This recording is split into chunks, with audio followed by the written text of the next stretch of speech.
포도나무에 붙어있는 삶이라고 하는 제목으로 하나님의 말씀 선포하겠습니다. 혹시 여러분 몇 날 며칠 여행을 다녀와 돌아보니 베란다에 두었던 화분이 말라 죽어 있는 모습을 보시지 않으셨나요? 처음엔 싱싱하던 잎이 며칠 만에 힘을 잃고 축 늘어져 있습니다. 왜 그럴까요? 뿌리에 수분과 양분이 끊어졌기 때문입니다. 우리 신앙도 마찬가지입니다. 예배에 성실하고 말씀 붙들며 기도할 때는 마음이 싱싱하고 활력이 넘칩니다. 하지만 조금만 방심하여 주님과 관계가 느슨해지면 금세 마음이 메말라 버립니다. 아무리 애를 써도 힘이 없는 이유는 단 하나, 생명의 근원 대신 예수님께로부터 떨어져 있기 때문입니다. 오늘 본문에서 예수님은 말씀합니다. 나는 포도나무요 너희는 가지라. 사랑하는 여러분, 오늘 이 말씀을 통해 우리가 어떻게 주님께 붙어 있을 수 있고, 그리고 그 안에서 참된 생명과 열매를 맺는 삶을 살 수 있는지 말씀을 함께 나누겠습니다. 첫째, 하나님과 예수님과 우리의 관계입니다. 5절입니다. 나는 포도나무요 너희는 가지라. 여러분, 가지가 스스로 살 수 있습니까? 불가능합니다. 가지는 나무에 붙어 있어야만 살아갈 수가 있습니다. 그러므로 나무와 가지는 하나입니다. 이 관계를 이해하셔야 성경에 나오는 여러 사건들을 이해할 수가 있습니다. 사도행전 9장 1절에서 2절 말씀입니다. 사울이 주의 제자들에게 대하여 여전히 위협과 살기가 등등하여 대제사장에게 가서 다메섹으로 회당에 가져갈 공문을 청하니, 이는 만일 그 도를 따르는 사람을 만나면 남녀를 막론하고 결박하여 예루살렘으로 잡아오려 함이라. 사울이 교회를 핍박했습니다. 예수님을 믿는 사람들을 잡아 가두기도 하고 죽이기도 했습니다. 그러다 다메섹 도상에서 부활하신 주님을 만났습니다. 주님께서 말씀합니다. 사울아, 사울아, 내가 왜 나를 박해하느냐? 사실 사도 바울은 예수님을 박해한 적이 단 한 번도 없습니다. 다만 예수님을 믿는 사람들을 박해했을 뿐입니다. 그런데 예수님께서 말씀하시기를 네가 나를 박해했다라고 말씀하십니다. 이게 무슨 뜻이겠습니까? 가지가 상하면 나무도 상하는 법입니다. 그러므로 예수님을 믿는 사람을 박해하는 것은 곧 예수님을 박해하는 것입니다. 그렇습니다. 우리가 아플 때 주님 또 아파하십니다. 우리가 기뻐하면 주님 또한 기뻐하십니다. 우리가 눈물 흘리면 주님 또 함께 울고 계십니다. 나무와 가지는 하나입니다. 예수님께서 또 말씀합니다. 1절 말씀입니다. 나는 참 포도나무요 내 아버지는 농부라. 하나님을 농부라고 말씀하셨습니다. 농부의 관심은 열매에 있습니다. 2절 말씀입니다. 물은 내게 붙어 있어 열매를 맺지 아니하는 가지는 아버지께서 그것을 제거해 버리시고, 무릇 열매를 맺는 가지는 더 열매를 맺게 하려 하여 그것을 깨끗하게 하시느니라. 열매를 맺는 가지는 더 풍성히 맺게 하기 위하여 가지를 깨끗하게 한다. 가지치기를 한다는 이 말입니다. 그래서 가지치기는 은혜입니다. 왜 이것이 은혜일까요? 하나님께서 우리 삶에 불필요한 것들을 제거하심으로 말씀과 기도에 더 집중하도록 하기 때문입니다. 열매 맺도록 하기 위함입니다. 지난주에 수술을 앞둔 한 집사님과 통화를 했습니다. 연세가 들면서 여기저기 아픈 곳도 이제 늘어나고 또 뼈도 약해졌습니다. 이번엔 손목 골절이 있어서 이제 수술을 앞두고 있었습니다. 그런데 뜻밖의 고백을 하셨습니다. 목사님, 예전 같으면 이런 일을 당하면 먼저 원망하고 불평했을 텐데 이제는 참 이상합니다. 먼저 제 입에서 감사가 나옵니다. 제가 기도하면서 더 은혜를 받았습니다. 저도 목회하면서 깨달은 점이 있습니다. 저는 사람을 참 좋아합니다. 만나고 교제하는 것이 즐겁습니다. 그러나 설교 준비와 사역을 감당하려면 선택과 집중이 없으면 할 수 없겠더라고요. 자, 그러므로 하나님께서 제 삶에서 불필요한 가지들을 치셔서 말씀에 더 집중하게 하심을 저는 느낍니다. 여러분, 가지치기는 아픕니다. 때로는 참 외롭습니다. 그러나 그 아픔 속에 우리 하나님의 은혜가 있습니다.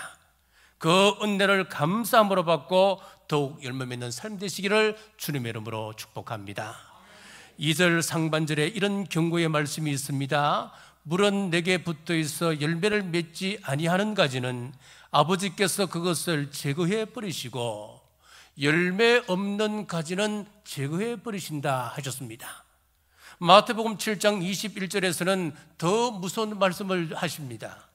나더러 주여 주여 하는 자마다 다 천국에 들어갈 것이 아니요 다만 하늘에 계신 내 아버지의 뜻대로 행하는 자라야 들어가리라. 겉으로는 붙어 있지만은 열매 없는 삶을 살아간다면 그 가지를 치신답니다. 많은 사람들이 이렇게 이야기합니다. 나는 한번 구원받았기 때문에 이후로는 어떤 삶을 살아도 상관이 없다. 마치 구원을 자판기에서 뽑아낸 천국 티켓처럼 생각하는 겁니다.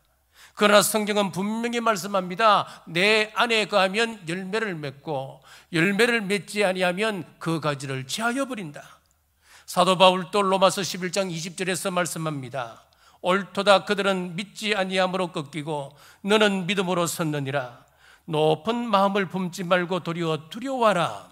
여기서 그들은 유대인을 이야기합니다. 유대인들은 믿지 아니함으로 꺾였다 그랬습니다. 그리고 너는 이방인입니다. 너는 이방인이지만은 믿음으로 섰느니라 그렇게 말씀하고 있습니다. 하지만 여기서 방심하지 말아야 합니다. 예수님을 믿었으니까 이제는 아무렇게나 살아도 상관이 없다가 아닙니다. 높은 마음을 품지 말고 도리어 두려워하라 그랬습니다. 유대인들도 꺾였는데 우리가 교만하다면 우리 또한 꺾일 수 있다라고 하는 경고의 말씀입니다. 그런데 수많은 나무 중에 왜 하필이면 포도나무를 가지고 비유를 드셨을까요? 포도나무는 열매가 없으면 아무 쓸모없는 나무이기 때문입니다. 몇 해 전 사택 베란다에 포도나무 세 그루를 심었습니다. 그런데 3년을 기다려도 이 나무는 잘 크지도 않고 벌레만 덜 끓고 열매는 당연히 없었습니다. 그래서 올해는 싹 잘라버렸습니다. 포도나무는 열매가 없으면 별 소용이 없는 나무입니다. 에스겔서에서도 이렇게 말씀합니다. 에스겔 15장 1절에서 2절입니다. 여호와의 말씀이 내게 임하여 이르시되 인자야 포도나무가 모든 나무보다 나은 것이 무엇이랴? 숲속의 여러 나무 가운데에 있는 그 포도나무 가지가 나은 것이 무엇이랴? 나은 것이 하나도 없다는 겁니다. 3절에서 4절입니다. 그 나무를 가지고 무엇을 제조할 수 있겠느냐? 그것으로 무슨 그릇을 걸 못을 만들 수 있겠느냐? 불에 던질 땔감이 될 뿐이라. 불이 그 두 끝을 사르고 그 가운데도 태웠으면 제조에 무슨 소용이 있겠느냐? 그 나무 가지고는 아무것도 제조할 수 없답니다. 심지어는 그릇을 걸어둘 못조차 만들 수 없는 나무가 포도나무라고 하는 겁니다. 열매 없이는 땔감밖에 되지 않습니다. 그렇습니다. 우리가 열매 없는 삶을 살아간다면 세상에서 사실 별 의미 없는 존재가 될 수밖에 없습니다. 우리가 모여서 기도드린다고 GNP가 올라갑니까? 아니지요. 요즘 안보에 대한 걱정이 많습니다. 기도한다고 탱크가 한 대 뚝 만들어집니까? 아니지요. 경제가 어렵습니다. 기도한다고 하늘에서 쌀가마니가 떨어집니까? 아닙니다. 하나님이 우리에게 기대하시는 것은 열매입니다. 이것이 없으면 사실은 우리는 세상에서 별로 쓸모없는 존재이기 때문에 우리에게서 기대하는 것은 열매를 기대하는 겁니다. 주님께서 우리를 구원하신 목적이 뭡니까? 당연히 천국이지요. 그런데 천국은 베드로전서 1장 9절에 보니까 믿음의 결국 곧 영혼의 구원을 받음이라 믿음의 결과로 주어지는 것이 천국이랍니다. 자, 그렇다면 구원의 목적은 구체적으로 무엇이겠습니까? 오늘 말씀에 비추어 보면 열매 맺는 삶인 겁니다. 주님께서 우리를 구원하시고 붙들어 주시며 돌보시는 이유도 열매를 맺게 하기 위함입니다. 그러므로 주님 안에 거하고 가지치기의 은혜를 감사히 받아서 풍성한 열매 맺는 삶을 살아가시기를 주님의 이름으로 축복합니다. 둘째, 주님께서 원하시는 열매 맺는 비결은 접붙임입니다. 4절입니다. 내 안에 거하라, 나도 너희 안에 거하리라. 가지가 포도나무에 붙어 있지 아니하면 스스로 열매를 맺을 수 없음 같이 너희도 내 안에 있지 아니하면 그러하리라. 가지가 열매를 맺는 비결은 나무에 붙어 있으면 됩니다.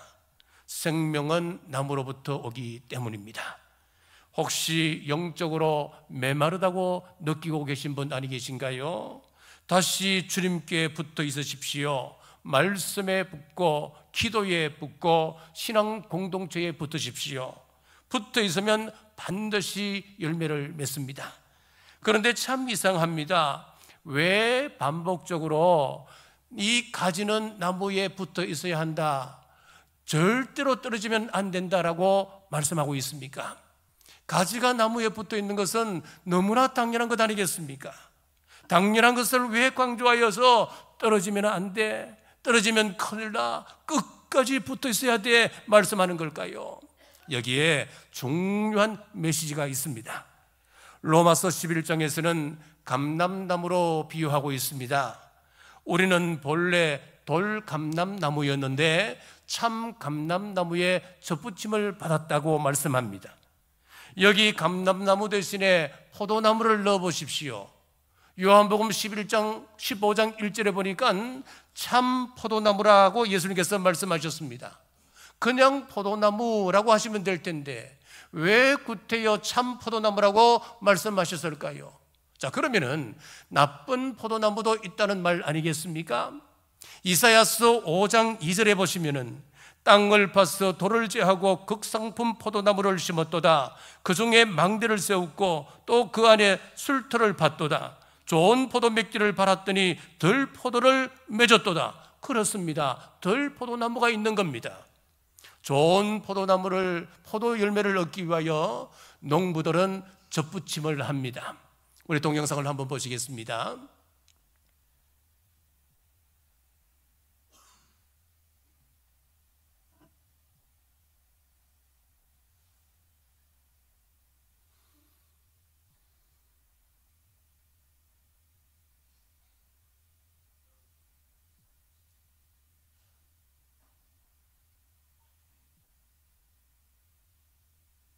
저렇게 이제 접붙임을 하고 이제 단단하게 이제 고정을 합니다.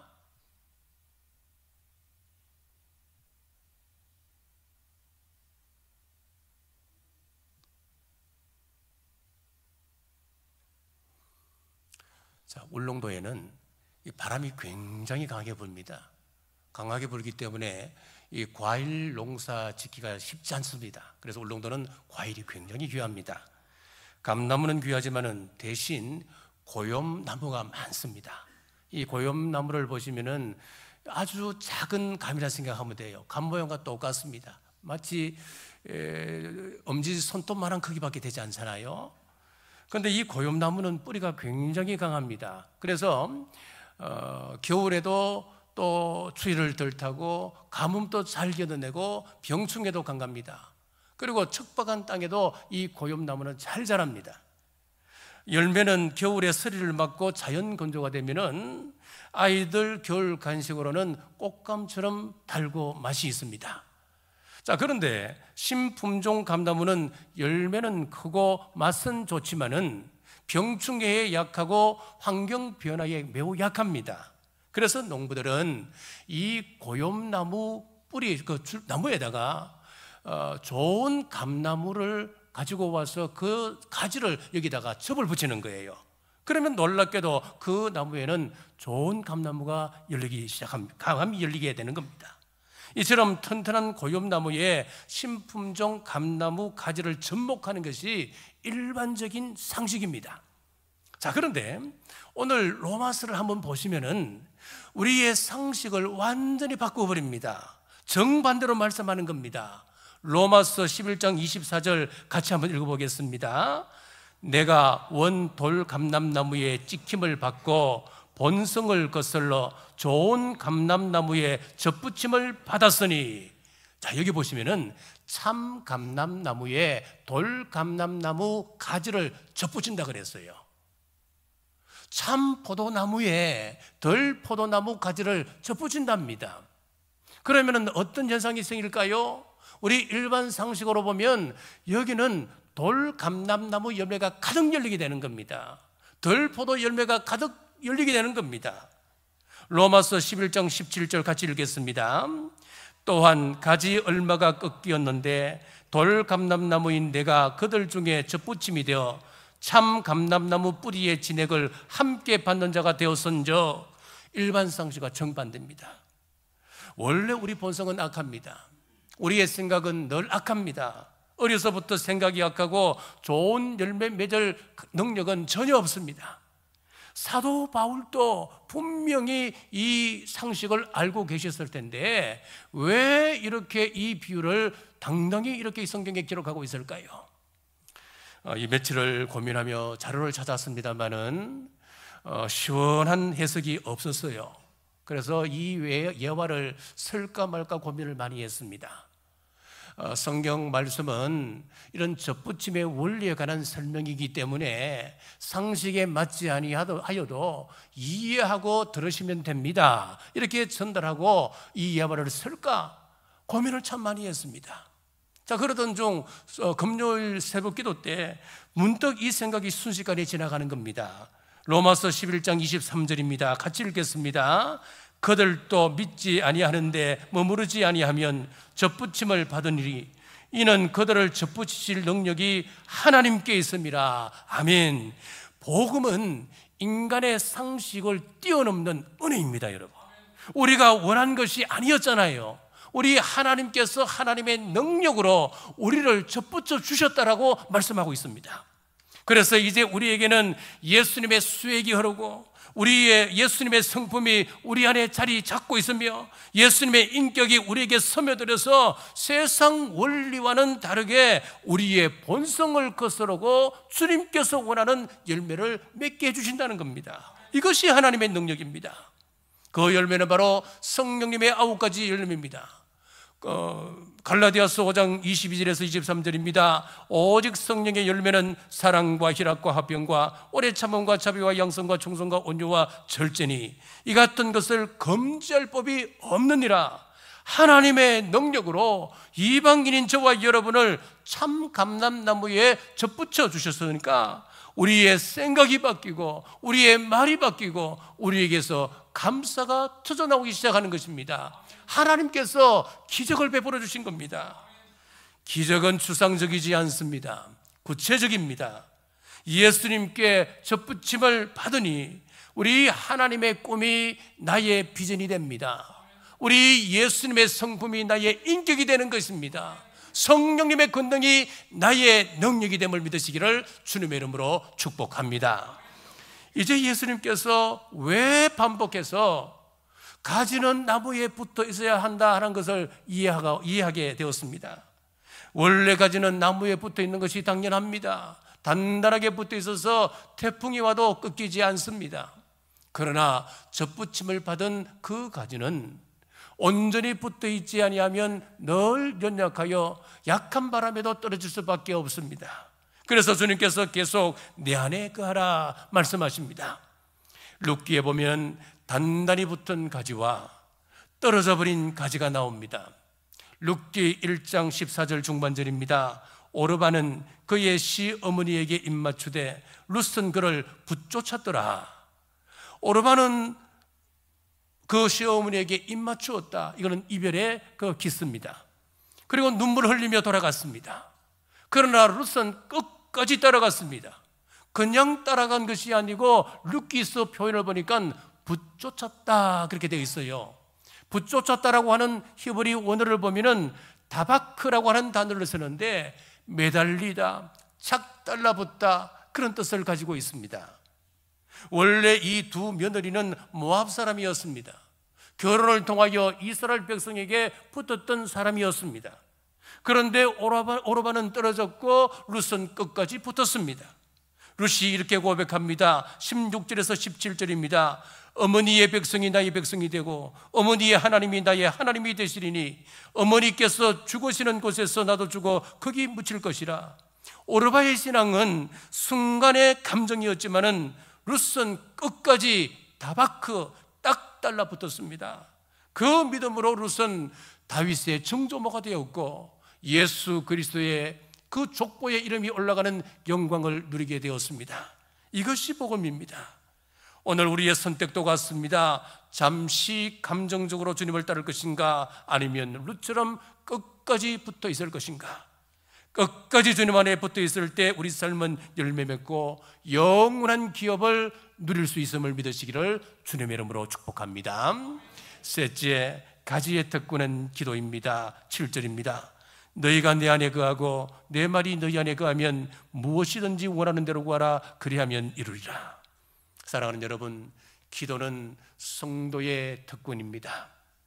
기도는 억지로 하나님을 설득하거나 내가 원하는 것을 억지로 받아내는 시간이 아닙니다. 기도는 남으로부터 수액을 공급받는 시간입니다. 그런데 많은 사람들이 이 말씀을 오해합니다. 앞부분은 무시하고 무엇이든지 원하는 대로 구하라. 그리하면 이루리라. 뒷부분만 강조하는 경향이 있습니다.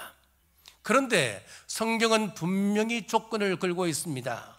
너희가 내 안에 거하면 이라고 하는 조건입니다. 요한일서 5장 14절에서도 말씀합니다. 그를 향하여 우리가 가진 바 담대함이 이것이니 그의 뜻대로 무엇을 구하면 들으심이라. 그의 뜻대로 구하면 하나님께서 들어주신다고 말씀합니다. 야고보 4장 2절에서 3절에서도 같은 말씀입니다. 너희가 얻지 못하면 구하지 아니하기 때문이요 구하여도 받지 못하면 정욕으로 쓰려고 잘못 구하기 때문이라. 정욕으로 잘못 구하면 하나님께서 응답하지 아니하신다 말씀합니다. 그러니까 무엇이든지 원하는 대로 구하면 다 이루어지는 것이 아니고 하나님의 뜻 안에서 하나님의 뜻을 붙잡고 그 뜻을 따라 구하면 하나님께서 응답해 주시는 것입니다. 사랑하는 여러분, 나무와 가지가 한 몸이 되어 있으면 결코 그것은 다른 나무라 할 수 없지요.